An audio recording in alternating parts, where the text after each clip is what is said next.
My name is Rob Reilly. This is Screaming Creativity. With me is Rich Frankel. Rich is the creative director at Spotify, is it? I'm the creative director at Spotify Advertising. A longtime creative and a music industry veteran who's using machine learning and tech to do so. And thank you again to the Spotify crew. It's a pleasure to have you here. Yeah, it's incredible space here down at 4 World Trade Center. And WPP's at 3 World Trade Center.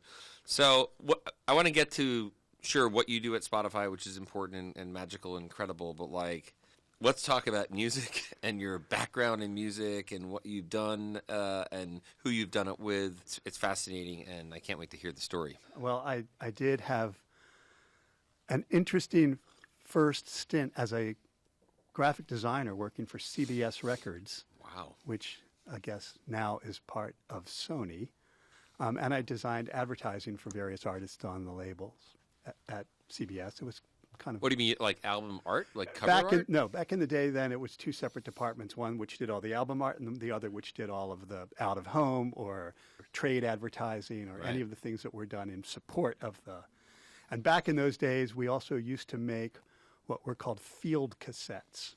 They were very short, in-house made videos that we would send out to all of our sellers around the world so that they would understand, hey, here's a new band, Loverboy, that's just been signed. Here's what they look like. Here's the song they've just made. You might want to see what they look like so you know what's going to eventually come to your town. We're going to cue those old videos from Richard's past. No, we don't have those, but we should. That'd be great if you could find those. And the thing that was very interesting about it is after a 2 or 3 year run at CBS, I ended up going with a few other creatives from CBS to a new company called Warner Amex Satellite Entertainment. It was a joint venture between Warner Communications and American Express, and their job was to put up some cable networks. So among the cable networks that we started were Nickelodeon, the movie channel, and a thing called MTV. Wow. And all of those field cassettes that we used to make, suddenly those things became the beginning of a whole new industry, a whole nother way of So you think music. that's where maybe music, or that's where music I do know videos that. came from? Yes. Wow. That's incredible. Speaking of music videos, I mean, I don't think I've seen a video in 10 years or even more, which is incredible how something like MTV, that obviously you were part of because you made some of these beginning videos, and now we're at a stage where it's like no one's really necessarily watching that channel as much as they used to. I think there is still a community that Yeah. finds their way and discovers music by way of videos. Yeah. You know, YouTube is still a very, very large platform that is enabling a pretty wide generation to find their way to music by way of that. You've not got to the part where I'm really fascinated. How do you end up working with Sting? One of the things I got to do at MTV was work on the team that actually did the branding and did the initial ad campaigns. Like, I want my MTV. That's and all right. Those. Oh, wow. I sat in meetings with George Lois, which I survived. For those who don't know, George Lois, a famous, pioneer of advertising and graphic design, and often quoted as a very volatile guy too, and really passionate, and maybe throw a chair at you if you didn't like it, but helped create I Want My MTV campaign. Had originally created a very famous campaign with Mickey Mantle for Mapo, which was a cereal brand, in which the call to action was I want my Mapo. Yeah. And here we were now showing up as sort of this media entity 10 years later, whatever it was. And we're sitting with George, and he says, I know how to wake up this audience. I've already talked to them once. I know what they want to hear. So he basically repurposed his own work for our needs, and it worked out to be quite good. I mean, the confidence of someone like George Lois, they're like, I created this 15 years ago. I'm going to steal from myself. I'm going to steal from myself. And it's still one of those things people quote today, I want my MTV. And when did MTV start? 1980. 50. Don't do the math, years people. old, and it's still a super cool campaign. And Sting, I remember Sting in that. Well, that's how I met him. Got it. On that shoot. I went to London to shoot those campaigns. Yeah. Met David Bowie, met The Who, all those great artists who were in that campaign. Who was the coolest out of them all? Bowie was the coolest. Yeah. But Sting and Andy and Stewart, who were rehearsing for the Synchronicity tour at that time, were just really engaged and fun and great to hang with. Someone just held up a sign to me and says MTV is 43. So I actually did the math incorrectly. So you got to meet all those people, and then And then what happened? Well, about a year later, I found myself leaving MTV and going out to LA to be creative director for A&M Records, where the Right. Police were signed. And what's the job of a creative director of A&M Records at that time? Well, I was responsible for anything you had to look at. So I didn't have an A&R job. All of the creatives on the music side dealt with A&R and producers and repertoire and signing the acts. My job was to take everybody that we had signed and find a great way to make sure that an audience experienced them visually. And at the time, it was the beginning of the CD era, so I was repurposing an entire catalog that had been in vinyl to CD, and then making all of these videos, which MTV had created all this demand for, so we were working it that way as well. But you talk specifically about staying in the Police and synchronicity and being around that. And when I was at MTV, we were the sponsors of the Synchronicity Tour. I got to go to that great show in New York in at Shea Shea Stadium. Yeah, right, my brother was there. My older brother went. Where they basically Sting thanked the Beatles for letting them use their stadium. How cool is that? And then next thing I know is I'm sat in Los Angeles meeting with these guys, meeting with Sting, who's about to go out on a solo career. So I worked with him over all of his solo records in the early days. Yeah, and I guess that was the beginning of maybe bands and artists, seeing themselves as brands and to some degree, needing some creative direction. Now you have a lot of artists have creative directors themselves. So, so much. I don't know if bands thought of themselves that way, but A&M as a label did. We were very artist-focused, and our view was we were living in service of the artist and whatever it was they were trying to communicate. And I think that is very interesting when you have a brand that not only has a point of view and a voice, literally, but also can get pissed off and yell back at you. Yeah. It's a whole other way of dealing with the complexities of making a brand sing well in culture. Yeah, I mean, how involved were artists in that time, and maybe even now, in the overall product? 100%, all of that. Yeah, and maybe there was probably some fights at some point, some back. It's good training for dealing with the world we live in now. Yeah. Somehow you made it here to Spotify, which is, I think, more and more, and maybe it's because of the pandemic. I mean, Spotify was popular before the pandemic, but I think the pandemic, it was a lifeline for people like myself, and I think for a lot of creative people. I woke up every day listening to different podcasts, I really got into the audio part of it, because I would get up and walk around my neighborhood. I was outside the city living at the time, and I remember just what would I do without Spotify. So how did you end up here? And then tell us a little bit about what you're doing here and, using AI and all the stuff that's on the cutting edge, I think, of capturing the audience's attention. Yeah, well, the post-A&M years were really interesting. I went off and worked for a company that did a lot of entertainment marketing in L.A., and they got rolled up into a Web 1.0 agency called Think New Ideas. It was part of Omnicom.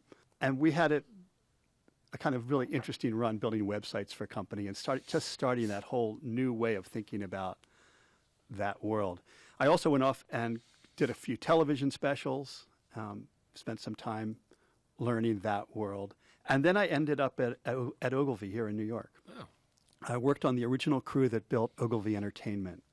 Right. And it was a really fascinating way to start thinking about content in the service of brand messages and brand ethos. We did some incredible work for IBM back in those days that were, based around using documentary storytelling to tell the stories of IBM and their clients. Yeah.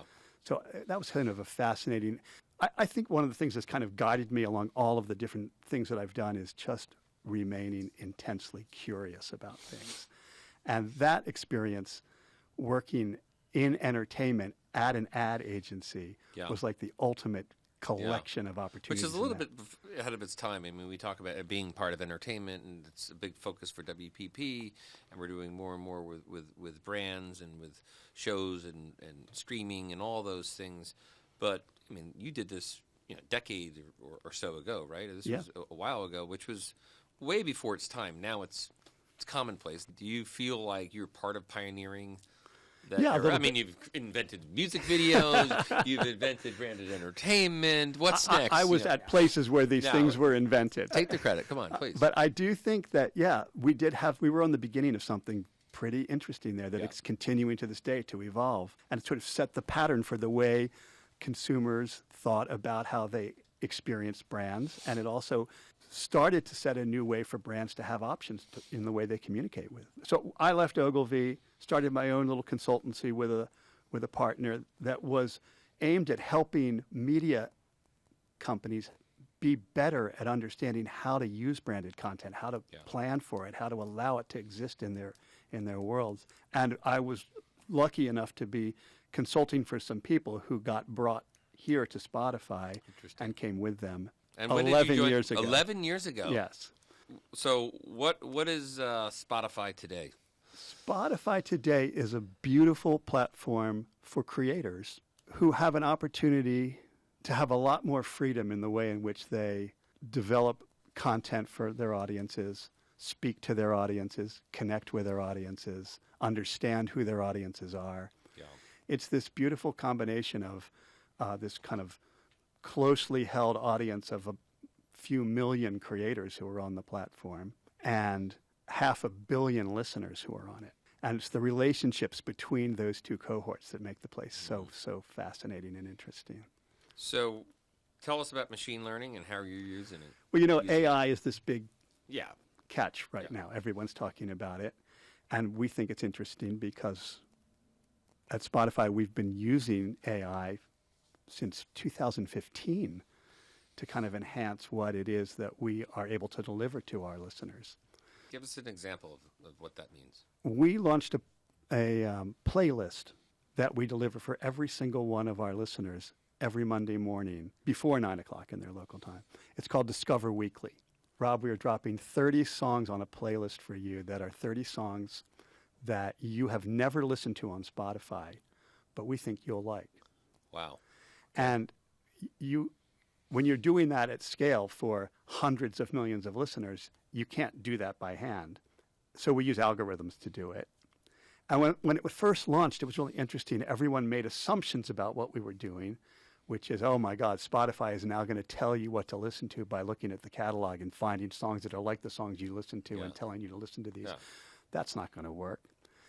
And people didn't make the right assumption about the way in which we were doing that. We have these machines that are able to listen to every song that is ingested into Spotify.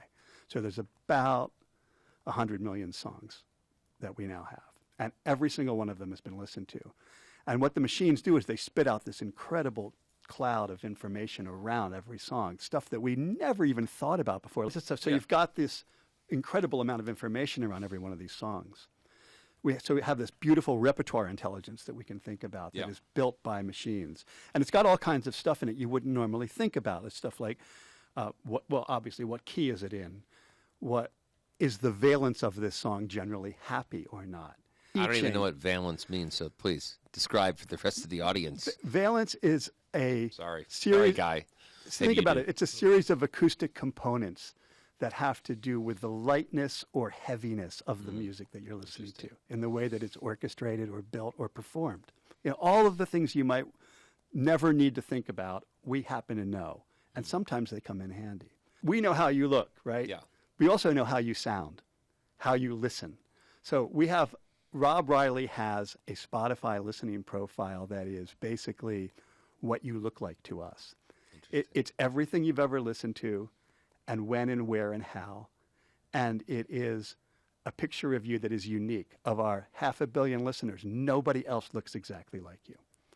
How do you partner with brands? What's the future of that? Is it audio plus audio visual? What's the future? Is video going to be more of a part of Spotify?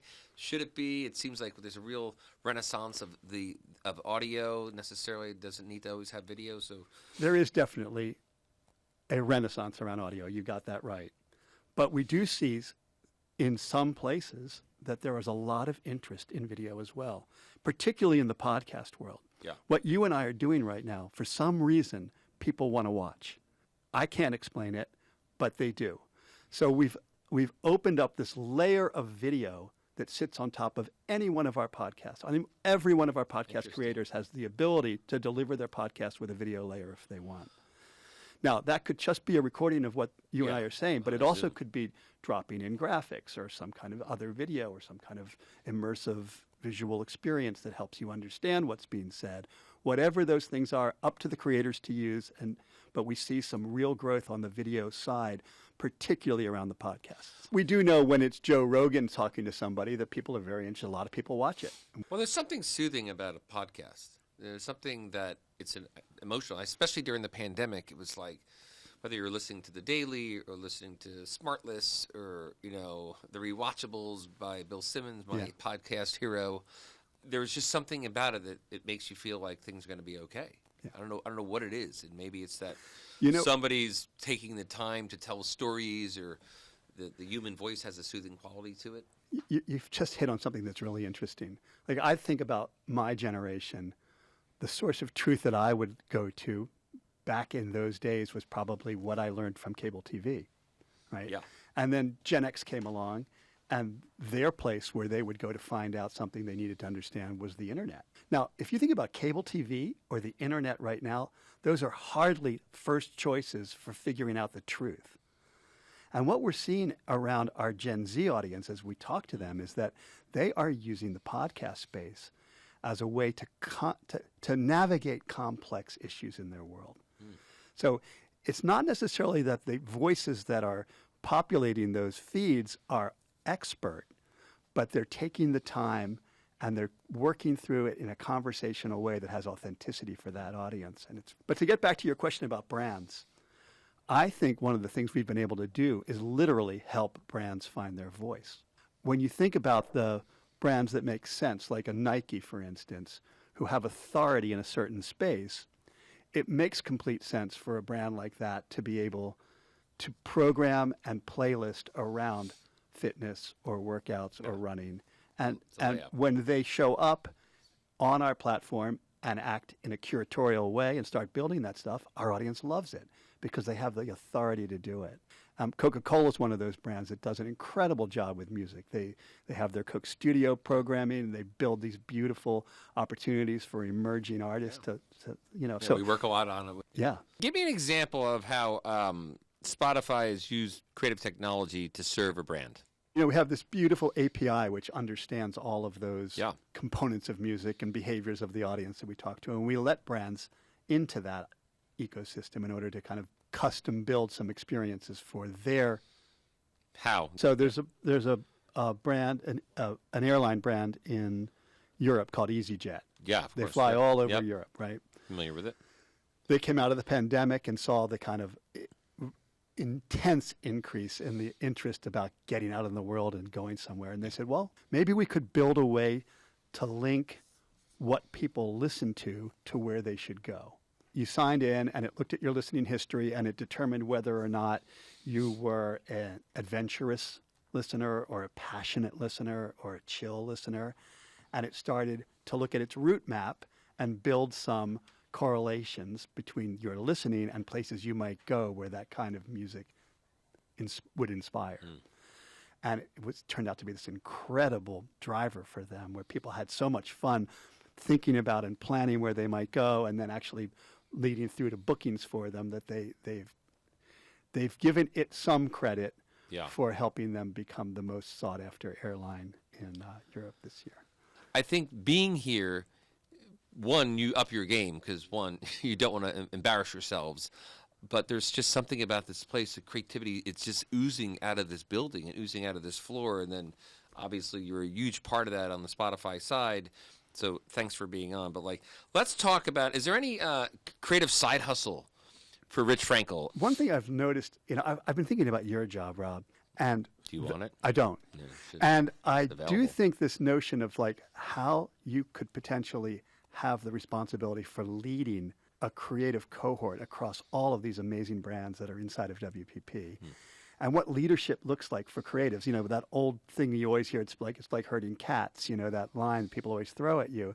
And it seems to me that's kind of a futile effort to even try to undertake. And when you think about leadership, most of the way we think about people driving cars or trains or flying planes, the leader is at the front of it, and they're all this power behind them, and they're off navigating their way through wherever they're going. And that's what leadership tends to look like. But in our world, in the creative world, that is the worst way to lead, I think. The best way to lead is to build these kind of coalitions of people who are well aligned with you and understand what you want to do. And as I watched these boats going by in Maine, I noticed that the most interesting boats are these sailboats. They don't have their own power. They need to have the environment power them. They need to have the wind in order to go anywhere. And the people who lead those boats don't sit at the front of them. They sit in the back. And they sit behind all of the rest of the crew. And it's sort of this notion of leadership being something that is just guiding. It's holding the tiller. It's holding the rudder. It's making things move the way you want it to. But it's making sure that everyone is on board as you do that. And my view is that's like the metaphor for what a creative leader needs to. In a modern way. Two things I will say about that. One, I think it's a brilliant insight. And two, you sound like you do a lot of mushrooms up there. I mean, it's really deep thoughts here with Rich Frankel. All kidding aside, I think you're right. You know, I often post when we hire someone, hire great people and get out of the way. Yeah, 100%. Yeah. And two things have to be in play with that. You have to hire great people. Right. And they have to have the same vision. And then you need a CEO in Mark Reed who says, I want to be the most creative company in the world. Right. So you got an ambition from your CEO who's in charge of it all, and then you hire the people that are willing to do that job and have the talent to do that job. What you give up is a little bit of control, but what you gain is you've helped develop some of the most brilliant creative leaders by just supporting them from behind. Right. What's the plan for authors? Well, it's early days. Yeah. I mean, we've just announced audiobooks, and I think. Well, maybe I'll spend the $10 now. I mean, if it's part of that, right? It's a different model, but I think it's an opportunity in the same way that we have disrupted audio and music, audio and podcasts. There's an opportunity to disrupt what's happening in audiobooks as well. Yeah. Have you named it yet? I don't think we've renamed it yet. We call podcasting, and that's. So what do you call this? We probably call it audiobooks. You should know this. I mean, this is your company. No, we do. FYI, pal. If we're gonna promote it, you got to know it. We okay. Call it audiobooks because that's what it's known as. Yeah. Well, I'll help you rename it. So free of charge. Okay. Well, thanks again, and thanks to all the folks at Spotify and our crew here. Our pleasure. It's great to have you here. All right. Screaming Creativity is produced by WPP in Hogarth, edited by Rob C. Ward at BCW, and supported by our partners at Spotify.